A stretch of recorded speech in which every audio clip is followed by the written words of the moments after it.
welcome to today's episode of Let's Talk with Abby. My name is Abigail Tayo and I'm excited to be doing this week. Now, last week we looked at a very interesting topic, self-esteem, and we delved into what self-esteem is, the various kinds of self-esteem that we have. And I said that today we will continue the topic by looking at low self-esteem. Remember that last week we only talked about overly high self-esteem. Of course, we mentioned overly high self-esteem as a type of self-esteem. We also talked about low self-esteem, and we talked about healthy self-esteem, which I called balanced self-esteem, and we only focused on overly high self-esteem.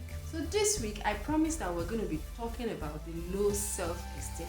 What low self-esteem is, how you know you have low self-esteem, what low self-esteem can cost you, and signs of low self-esteem. But before we delve deeper into this episode, let's take a quick break, and of course, I will be right back.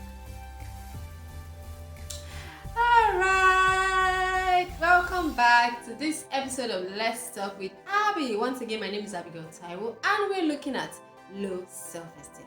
By the way, have you subscribed? Have you? Come on, do that right now. Alright, thank you so much. I hope that you're going to have a very fantastic time today on this episode. Let's delve right in. Low self-esteem. What is low self-esteem? Alright, low self-esteem is that inferior feeling you get. As a person, that feeling that you're not good enough, that feeling that makes you downplay yourself, that makes you think every other person is better than you. Yeah, you get that right. That is low self-esteem. It doesn't have any other two names. It just simply means that you don't feel good enough. You don't feel like you're better. You don't feel like you're on top of the world. You don't feel like you have what it takes. It's that feeling that makes you value other people's opinions above yours.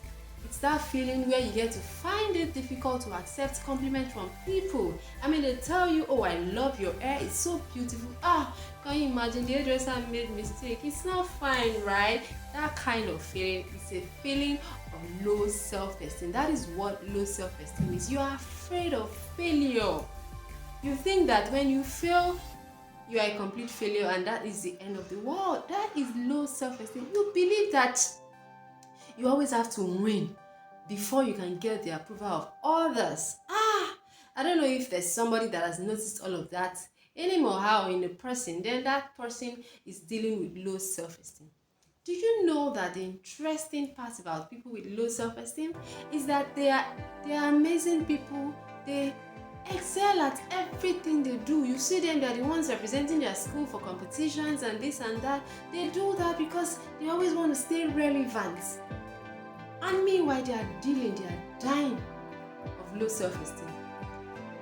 I see somebody wants to break free from low self-esteem today, and I'm going to show you how to do that. But before we continue, let's look at some of the things that low self-esteem can cost you. When you have low self-esteem, you have difficulty in making decisions. That's difficulty in decision making. Low self-esteem, that thing is a very dangerous disease. That if it is not dealt with at the right time, it can really cause a lot of damage and wreck. Now, somebody with low self-esteem will have to start seeking external validation from people. I mean, you have to always look for people's opinion to make you feel better. When you look good and it's obvious you look good, you will not accept it until people start telling you, oh, your dress is so lovely. Oh, your hair is so beautiful. Oh, you have pointed nose. Oh, you have dimples. You are so beautiful. And then that makes you feel good. People's opinions makes you feel good. People's opinion make you feel good. These are the things that low self-esteem can cost you. You lack confidence. I mean, somebody with low self-esteem will only appear as if they are confident, they are smart, they are bold, but they don't have confidence. They now hide under the shadow of, oh, I'm shy. Oh, I'm shy. You're not shy. I'm not saying that everybody that is shy is dealing with low self-esteem. That's not what I'm saying. I'm just saying that a person dealing with low self-esteem automatically lacks confidence. You start downplaying yourself. You start underrating yourself. When people rate you as, I know this person, oh, she's so smart, she's so smart. No, I'm not, you find it difficult to accept compliments because you feel like, no, that compliment cannot be for you. You're not good enough to have that compliment. My dear, you are good enough. My dear, you are wonderful the way you are. You are fearfully, beautifully, and wonderfully made. So why should you allow low self-esteem to eat into you? Why? Why should you look down on yourself? You shouldn't do that. Now, another thing that low self-esteem costs people is they have negative view about things. They are the ones that they don't always see the positive side to things because their mentality has been tweaked in such a way that they are blind to positivity. They only see negative things. They only have the negative views about things. It is that bad thing that they get to see first. Now, do you know that why that could be an attribute of a critic and a very good skill for editing when it is well managed or when it is well channeled, but it often always starts from this feeling of low self-esteem. Now, there are some other signs, beg your pardon, that you should look out for. It's one thing to know that you have a low self-esteem, and as a matter of fact, once you can accept that you have low self-esteem, that is the beginning of your freedom. That is the point where you start breaking free from low self-esteem. Now, what are signs of low self-esteem? What are the things you should look out for? That should be like red flags that should immediately tell you that, oh, this low self-esteem has eaten deep. I need to start doing something about it. One of the things you can do is, once you notice that the person is always pessimistic, they are never optimistic. In fact, when opportunities come, they see the problem first before they see the opportunity in it. Oh, that person has low self-esteem and it needs to be really, really worked on. When people start mistaking feelings for fact, for example, you see someone and that person's gown is so beautiful, and then you walk up to the person, oh, I love your gown. Your gown is so beautiful. And the person starts saying something like, I feel like it's not good. I mean, it's not long, it's short, or it's not flashy, or they're giving you a series of excuses, and before you know it, that thing you start saying automatically it means the gown is bad. The gown, no, the gown. Why are you whining? This gown cannot be fine now. How can you say this gown is beautiful when it's so light, it's so short? They are giving you 1001 reasons why they feel it is not beautiful when it is actually beautiful. So, signs that you have low self-esteem is when you start mistaking your feelings for fact. For example, you see somebody, I'm feeling headache.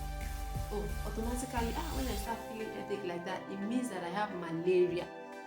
Let's just use that as an example. Now, that's a feeling you're feeling. Having a headache could be as a result of stress. It could be as a result of you spending too long time on the screen, and not necessarily malaria. So imagine somebody mistaking that feeling and saying, oh, since I have a headache, it means that I have malaria. Those are two different. For you to confirm that you have malaria, you need to run a test. Of course, I'm sure there are some signs that you see and you can just make some diagnosis. But the fact that you feel in a certain way does not automatically mean that that's actually how you feel. It's just your feeling. But you see, someone with low self-esteem will start mistaking such feeling as a fact. Matter of fact, someone with low self-esteem will start jumping to conclusions, and usually negative conclusions. For example, somebody has said something and the person, just said it jokingly. See your head is so big, like amoeba. Your head is big like amoeba. The person was probably just joking. Oh, someone with low self-esteem will pick that small joke. Of course, we should always be mindful of our words and how we use our words, because not everybody can handle words appropriately. Now, someone with low self-esteem will not say, this person said my head is that of me. Does that really mean I have a beautiful? Maybe that's why I'm not beautiful. Oh my god. Maybe that's why I'm not beautiful. Maybe that's why I don't have friends. Oh my god. What do I do? See that small seed of words that have been spoken. A person with low self-esteem will magnify that word. And you know, the uninteresting part about that is the fact that you're magnifying something trivial. Oh my god. My head. No, your head is not like that of an amoeba. You don't have an amoeba head. No, let me pronounce it like that. You have a beautiful head. Carry your head on your shoulder with your full chest. Be proud of what you have. You don't need to let people's words start making you feel bad. Now, we have talked about signs of low self-esteem.